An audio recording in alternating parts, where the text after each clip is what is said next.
Vesper Draven. Tonight, I open a file the church tried to erase and the state tried to classify. The name that appears again and again is Isabella. She did not arrive as legend, but as record. A parish ledger, blurred photographs, government notes, torn and half burned. She stepped into the 1930s like a shadow in daylight and never stepped out. They called her impossible. They called her dangerous, and yet she endured. This is her story. Chapter 1. San Licerio, 1932. The first account comes from San Licerio, a coastal town since vanished from maps. A parish priest logged a donation from a woman with eyes like glass. That night, a midwife delivered a child that never cried to a mother who never bled. By morning, the midwife lay cold, her death marked only as unknown. In the ledger margin, the priest wrote, "She thanked me in Latin, older than mine." Photographs from that summer remain. Villagers gather at a carnival, blurred by exposure. One figure is sharp, a tall woman, pale, unsmiling. Children stare. A strong man crosses himself backward. Locals whispered her name, Isabella. Soon, the town changed. Fishermen hauled nets, heavy, with long black hair that smelled of lilac and iron. At 2:19 a.m., the bell tower rang once. Doors locked, lamps died, and silence pressed like a hand. Within a week, officials arrived. 3 unmarked sedans, men in dark coats. They burned the boathouse, sealed records, and confiscated ledgers. One torn scrap survived, hidden by a boy under a reliquary. He later swore Isabella stood on the pier, unmoving, while gulls refused to land. She lodged above the bakery. No one saw her eat. Flour never clung to her dress. The baker's feverish daughter whispered that Isabella sang through her door until the illness fled, leaving 2 faint bruises on her neck. The father nailed a cross above the frame. A bishop followed under pretense of inspection. He carried a coil of silver chain. At dusk, he met her at the church steps. Witnesses heard nothing but his broken breathing. At dawn, the chain lay empty on the stone. Weeks later, he was buried with his mouth sewn shut. By autumn, Isabella was gone. The station master recalled nothing of her dress, only the smell when the train closed. Iron and lilac. In the windows, no reflection sat upon the glass. This is no folktale. The ledger scrap survives. The photographs exist, and the baker's bloodline remains. Children untouched by sickness. Their blood tests baffling doctors. Isabella's presence was not rumor. It was an announcement that something older than the church, older than the state, had walked again. Chapter 2. Vanishing from the records. When Isabella left San Licerio in the autumn of 1932, she did not vanish. She multiplied.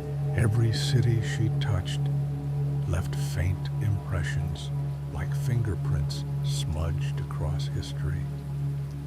All was partial, never whole, but unmistakable. The first trace is in Turin, winter of 1933. A municipal census lists a resident, female, occupation, private, no surname, no age. The clerk who filed the entry resigned weeks later, muttering that the woman had looked through him, as if she were weighing his blood. The line was crossed out in red, but the ink beneath still bleeds through. Months later, a convent hospital near Bologna documented a patient who arrived near death. Lungs filled with fluid, body fevered. At dawn, the patient was walking the halls, pale but restored. Nurses insisted a dark-haired visitor sat by the bed all night, humming a hymn in Latin no sister could identify. The patient was discharged the next day. He lived 30 more years without illness, but his children were born with unusual hematocrit levels. The report is marked archived under ecclesiastical review. By 1935, her trail darkened. A police memorandum in Milan notes an unregistered female lodger discovered after neighbors complained of singing at midnight. The officer's notes read, "No candles, no food, no linens disturbed. Dust on every surface but the chair by the window." Days later, the officer's body was found near the Navigli canals, drained of blood, yet absent of wounds. His widow swore the woman in the photograph shown to her, Isabella, had visited their home the night before, leaving her infant sleeping too deeply. Then came Rome. Vatican archives list her indirectly as La Donna di Vetro, the woman of glass. The file remains sealed, but fragments survive in footnotes of bishops' correspondence. One letter describes her as a presence immune to decay, familiar with scripture predating Christ, and resistant to sacrament. Another warns, relocation insufficient, containment imperative. Officials did try to contain her. Witnesses describe black automobiles circling her residence in the Trastevere quarter. Men entered with chains. By morning, their cars were still idling, doors open, radios whispering static. The men were gone. A single chain was left, rusted and fused, as if scorched. It is at this point that Isabella ceased appearing in public records. After 1936, she became less a figure and more a rumor. A pale woman glimpsed in cathedrals long after the doors were locked, in railway stations where no train stopped, in photographs where she should not have been. The closer she drew to Rome, the less willing the church became to record her directly. But what unsettles most is this: every place she touched recorded not only death, but also survival. The sick rose healed, the weak endured, yet others were found cold, pale, and empty. Isabella gave as much as she took, but never without a price. Chapter 3. Rome and the Vatican's fear. By 1936, Isabella's trail narrowed upon Rome. Official records thinned, but fragments remained. Letters, marginal notes, red stamp memoranda. The church was watching her, though never naming her. One bishop's breviary preserves this. She lingered in the nave after doors were barred. When I raised the host, she did not flee, she smiled. The entry ends in a streak of brown, as if the ink bled at a Trastevere convent. She was seen at midnight, asking to enter the chapel. The abbess permitted her. By dawn, the silver crucifix had blackened. The abbess was gone. The ledger reads, "Only closed the gate." The Vatican assigned her a code, Speculum Tenebrarum, the mirror of darkness. A memorandum describes an attempted capture. 6 men, relics, silver chain. They entered her flat. Hours later, 3 emerged, dazed, muttering. No shadow, no weight. The others vanished. Only a scorched chain remained. Swiss guards reported a lady in red crossing St. Peter's colonnades, though no entry was logged. Torches reflected pillars and stone, but not her. Their statements were sealed. The guards reassigned. Theologians debated. Some called her revenant. Others feared she proved that Scripture's oldest warnings were not metaphor, but memory. A Jesuit wrote, "If she endures, then Cain's curse endures." His lectures were canceled. His notes seized. Rome itself reacted. Parish registers were lost in floods. Coffins in suspect parishes were nailed with iron. Priests blessed wells twice in a week. Reliquary processions circled districts at dusk. The word vampire never entered the reports, but the measures implied it. Why did Isabella approach power at all? She could have remained a provincial rumor. Instead, she walked into the heart of faith, deliberately. Some thought she hunted. Others whispered she demanded recognition. A sacristan swore she stood beneath the baldachin of St. Peter's and spoke a psalm in a cadence older than Latin, then whispered, "You forgot the rest." Wherever she appeared, 2 things followed. The sick rose, healed, while others were found pale and empty. She gave and she took, as if balancing scales. By 1937, she was not only a figure, but a crisis. The Holy Office issued guidelines on irregular phenomena. Test shadows. Verify reflections. Never work alone. The line between theology and field order blurred. Rome fought a war it would not declare. Still she walked, leaving the scent of iron and lilacs, as if to remind the church that authority built on omission cannot erase what stands before its altars. Chapter 4. The State Watches. By the late 1930s, Isabella's shadow had moved from parish ledgers into government files. Rome's priests whispered, but ministries began to stamp her into reports with coded language and careful ink. The Italian Ministry of Public Security labeled her anomaly humanoide. Description: female, dark hair, no measurable age, anomalous physiology. An officer noted she spoke flawless Italian, but in words older than the state itself. When asked her birthplace, she answered, "Before your borders were drawn." Witnesses described black cars waiting outside her residences. Agents entered. They did not return. Neighbors reported silence, and once a faint humming that made lamps flicker. The cars remained idling until fuel drained, doors open, radios static.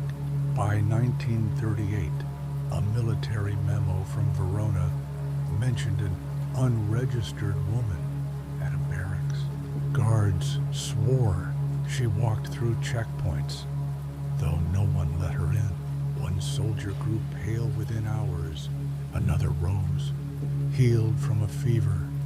The next day, commander sealed the record. Unacceptable anomaly. Avoid mention. Rumors spread among refugees. As Europe moved toward war, families swore. A tall woman with glass-like eyes walked among them, whispering comfort, yet always someone vanished.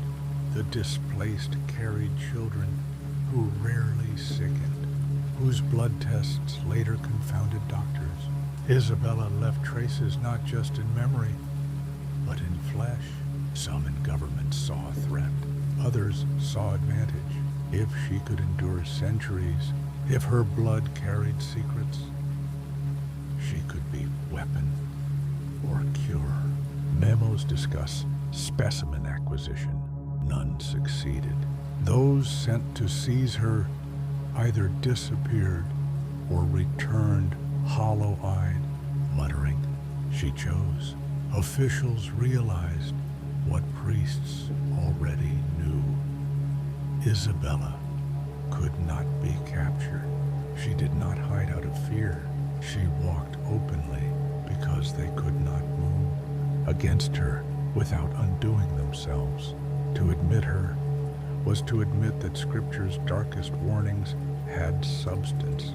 By 1939, her file was marked archive, not because she was explained, but because pursuit had failed. Chains, rifles, sedatives, all ended the same. Men vanished, reports burned. What remained was only the perfume of lilac and iron, and the quiet knowledge that something had crossed through power itself, untouched. For the first time, both church and state agreed on silence. Yet silence is its own confession. Isabella continued to move, no longer a rumor at the margins, but an unspoken presence. Inside institutions sworn to deny her. She had become what governments fear most: undeniable, uncontrollable, and immune to the borders they draw. Chapter 5. War Shadows. When war spread across Europe, blackouts gave Isabella freedom. Sirens forced cities inside, streets emptied. Curfews turned capitals into silence. In those hours, she walked. In Trieste, a hospital logged sudden recoveries during raids. Pneumonia eased. Fevers broke.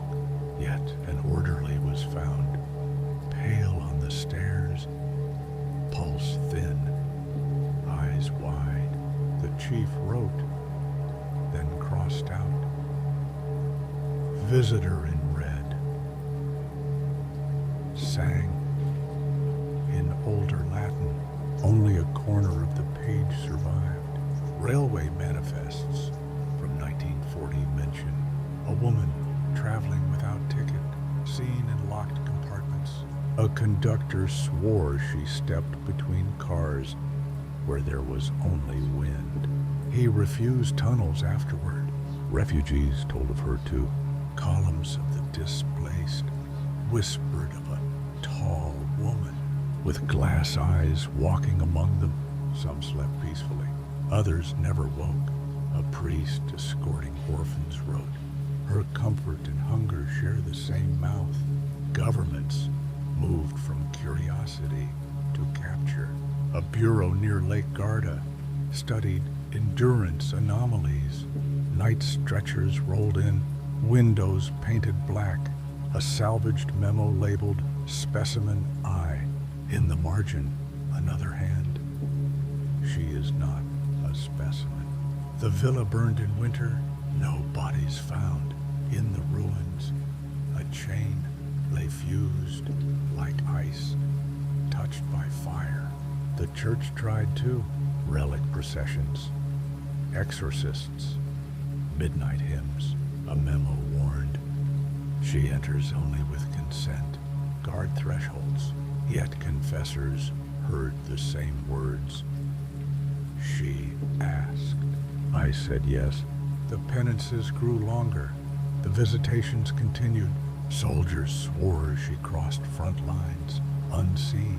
A sentry near the Isonzo claimed his lantern made no shadow on her coat. When lifted closer, the flame guttered. Blue, he never stood night watch again. Where she passed, instruments failed. Thermometers stalled. Mirrors gave no reflection. Film caught her too sharply while the room blurred. Doctors noted families with slower blood oxidation. Statisticians dismissed it as war noise. Intelligence traded rumors. Germans called her Die Gläserne, the British glass widow. Italians said only Isabella. Files vanished. A British analyst wrote, if captured, consequences theological. His superior burned the note. By 1943, borders broke. Regimes collapsed. Isabella remained unchanged. Iron and lilac trailing, leaving both healings and emptiness. Hunters learned what both altar and office already knew. You cannot cage what history itself refuses to bury. Chapter 6. After the war. When the guns quieted in 1945, Isabella did not fade. If anything, her presence grew sharper against the silence of ruined cities where bombs had left ash. She moved like a reminder that destruction was never finished. When fire stopped in Vienna, records mention a lady of glass eyes seen near refugee camps. Survivors swore she passed through tents at night, whispering words in a language none understood. By morning, the sickest children breathed steadily, yet 3 camp guards were found pale and stiff. Officials dismissed the reports, but the healings and deaths balanced too precisely to ignore. In Paris, witnesses described her entering libraries untouched by the war. She pulled volumes bound in vellum, reading by candlelight. Though the buildings had no power, one caretaker tried to bar her. Later, he was discovered, slumped across a desk. No wound, blood absent. His colleagues wrote it off as exhaustion, though the body told another story. Governments shifted from pursuit to erasure. New intelligence bureaus inherited burned files and unfinished notes. The British cataloged her under unresolved phenomenon, category black. The Americans, building their new networks, filed her as biological hazard foreign, yet no one acted. Each attempt to detain her during the war had failed. No one wanted another spectacle. The Vatican, though battered, tightened its secrecy. An internal directive forbade clergy from speaking her name. Reports of unusual healings were to be buried within sacramental registers, yet monks in remote abbeys whispered that a woman with long black hair stood outside their cloisters, gazing through the gates, but never entering. Some said the ground where she lingered stayed cold for weeks.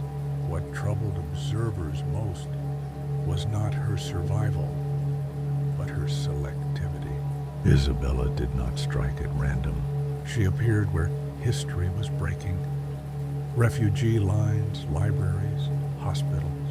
She left survivors touched by strength, and others emptied like abandoned shells To some she was cursed, to others salvation. To both she was undeniable. By the late 1940s, rumors placed her in Berlin's ruins. Children scavenging bricks claimed. A woman in a red coat showed them hidden cellars filled with tins and candles. They lived. Soldiers sent later to verify found only dust and claw marks scored deep into stone. Officials feared her less as a beast than as a revelation. If word spread that she endured while nations fell, what faith in government, what faith in church could survive? So she was not hunted, only hidden. Files closed, witnesses silenced, records stamped archived. But Isabella walked still, her steps carrying iron and lilac, her shadow crossing borders that no longer held. For in peace, as in war, she reminded the world of what it could not contain, a presence that chose, measured, and endured beyond kings, beyond generals, beyond the fragile walls of empire. Chapter 7, Cold War Silence. The 1950s were years of iron curtains and whispered codes, and Isabella fit perfectly into that shadowed world. Her presence did not fade with the war's end. Instead, it slipped into the paranoia that defined the New Age. Reports place her in Berlin, wandering the skeletal ruins even after the city was divided. Children scavenging bricks spoke of a tall woman with black hair and glowing eyes who showed them forgotten cellars filled with food. Some survived by her guidance, yet soldiers later found only dust and claw marks gouged into stone, as if something had raked through concrete itself. In Moscow, rumors of a glass-eyed woman circulated in KGB corridors. She was said to appear near sites where prisoners vanished overnight. Her figure caught briefly in floodlights before dissolving into darkness. One memo described her as an anomaly immune to interrogation. The document was later removed from the file and replaced with a blank sheet stamped classified. Western agencies noticed her too. A CIA analyst cataloged her under unexplained European phenomena. His notes speculated she was not merely alive, but a controlled variable in human survival. Days later, the analyst resigned without explanation. Colleagues recalled his sudden fear of mirrors. The Vatican maintained its silence, but did not relent. Priests in Rome were instructed to avoid discussing unusual healings, and relic processions increased during eclipses.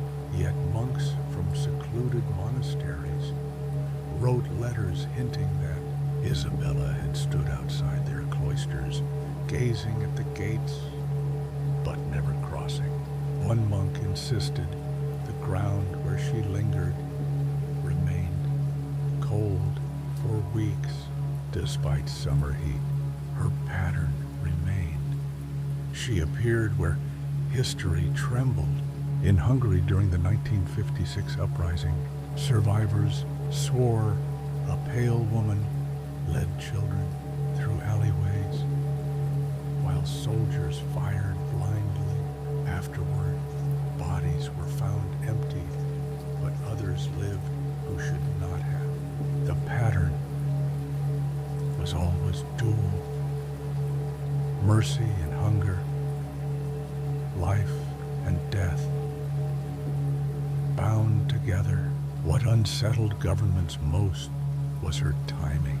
Isabella emerged not randomly, but at moments of upheaval. as though drawn to fracture lines in history. She healed the broken, even as she drained the strong, and no one understood how she chose. Was she predator, savior, or something older than both words? By the decade's end, her name circulated less in reports and more in coded whispers. Intelligence officers avoided writing it, fearing the consequences of giving her permanence in ink. One British official, asked about the anomalies, replied simply, "She cannot be ours, she cannot be theirs. She remains her own." Thus, Isabella endured, neither captured nor erased, haunting the Cold War, like a reminder that beyond nuclear fire and political fear, there remained older hungers, older truths, and one woman who walked through centuries untouched by both altar and state. Chapter 8. The Age of Instruments. The 1960s were an age of faith in machines, where priests once lifted relics. Doctors now raised electrodes, as if wires could capture truth. Isabella unsettled both. Hospitals modernized, but her presence confused their instruments.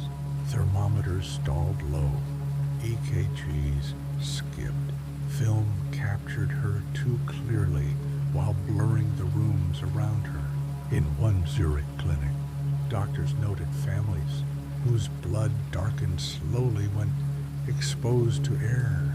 Descendants of refugees touched by Isabella 2 decades earlier. Their children resisted anesthesia. Their files were marked abnormal response. The lead researcher resigned after smashing every mirror in the lab. Archivists reported stranger things. In Paris, vellum folios were found with missing lines that reappeared only under candlelight. Glosses in a script older than Latin appeared, then vanished. More than one librarian described a pale woman returning the books before dawn, each shelved perfectly, though never checked out. Governments shifted to quiet observation. A discreet clinic in Lyon recruited volunteers with unusual hematology. Cameras ran day and night. A nurse swore she saw a woman standing between the monitors and a patient without, blocking the screen. The videotape later showed only static. Months later, the clinic burned. In the ruins, copper wires had melted, while a vase of flowers on a desk survived untouched. The Vatican adjusted too.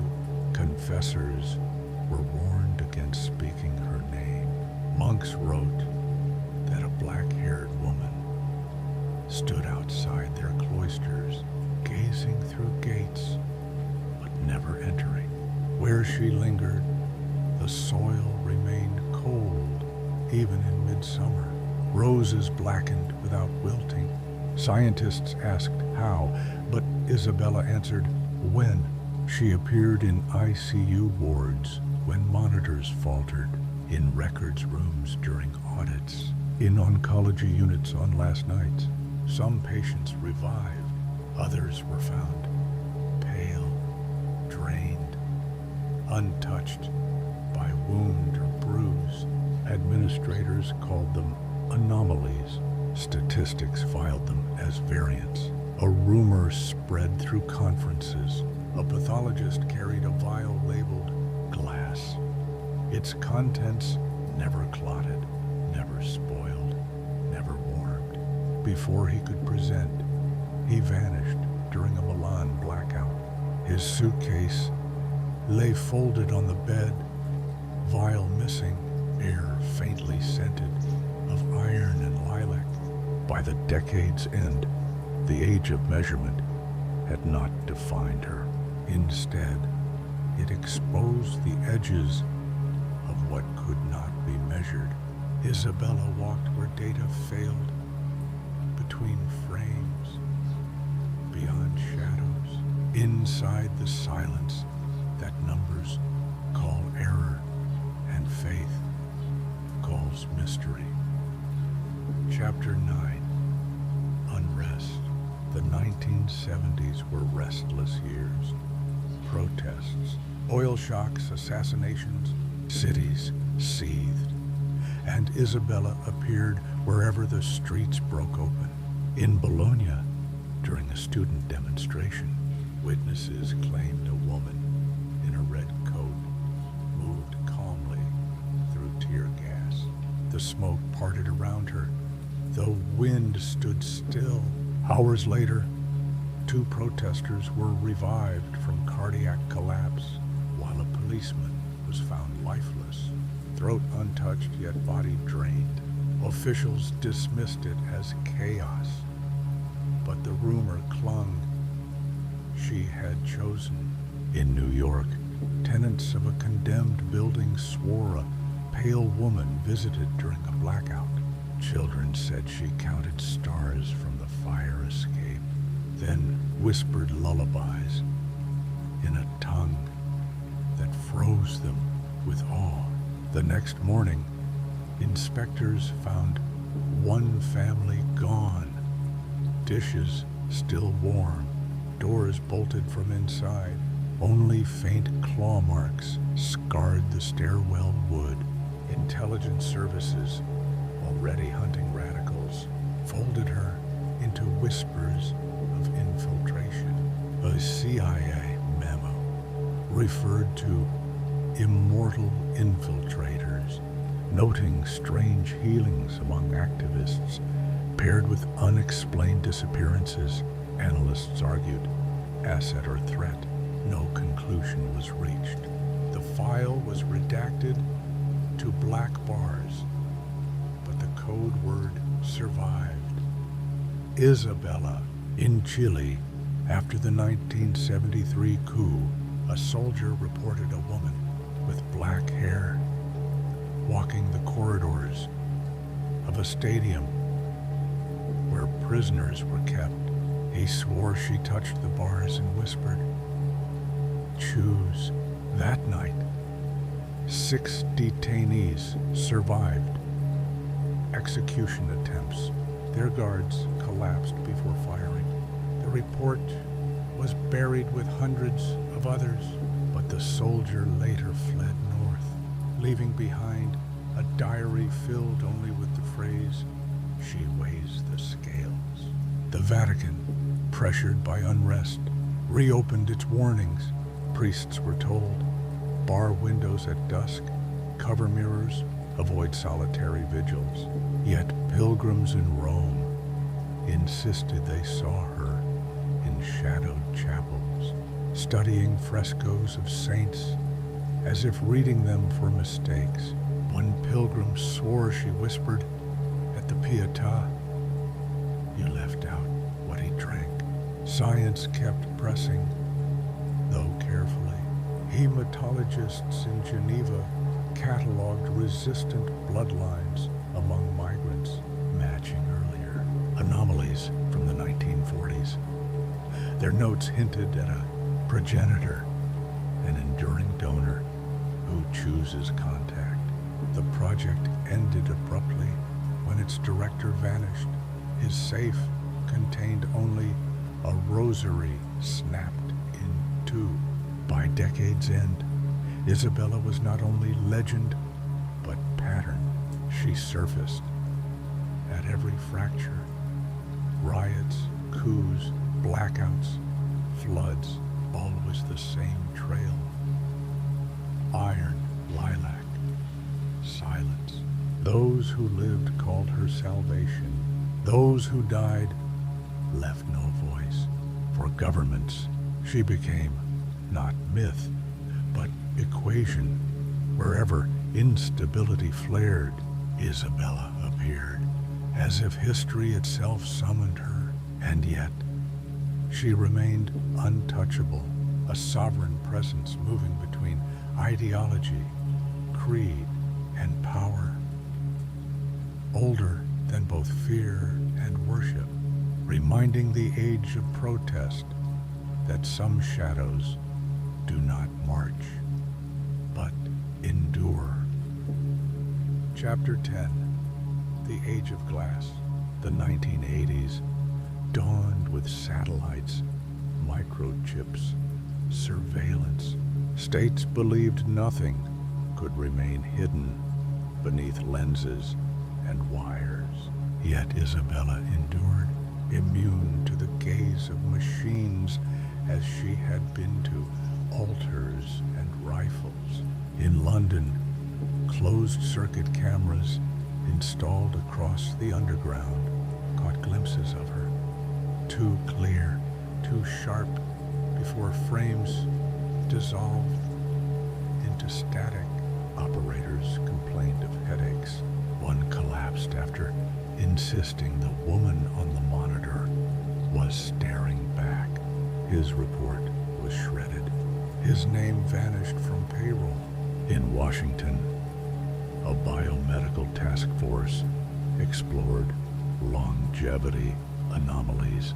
Samples gathered from obscure families carried echoes of the slow oxidizing bloodlines noted decades earlier. Analysts whispered of a progenitor, someone choosing contact across centuries. Yet every attempt to trace further ended the same. A redacted page, a burned file, or a researcher's abrupt resignation. The Vatican, burdened by modern eyes, doubled its silence. A hidden memorandum from 1982 admitted she is not less visible, only less deniable. Priests reported seeing her in cathedrals after hours, standing not before the crucifix but beneath stained glass, as though studying how men painted light. One canon noted that where she stood, candle flames bent away as if repelled by her breath. In Buenos Aires, during the years of disappearance, survivors spoke of a black-haired woman visiting cells at night. Some prisoners were freed inexplicably. Others were never seen again. Soldiers blamed escapes, but the pattern held. Life given, life taken, scales balanced in silence. Technology could not erase her. Instead, it deepened the disquiet. Photographs showed her too vivid, while the background blurred like memory. Audio tapes recorded nothing but a low hum. The witnesses swore she spoke. Instruments measured, but all they proved was that she walked beyond the reach of calibration.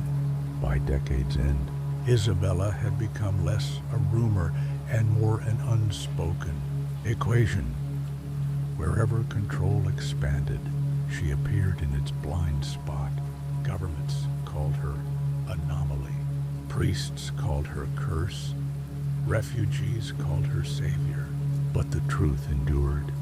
She was sovereign, untouchable, and older than the age of glass and wire that tried to contain her. And so, as the world turned toward the promise of digital light, Isabella remained the shadow walking beneath it, iron and lilac trailing, reminding empires and churches alike that what survives history is not always what it writes.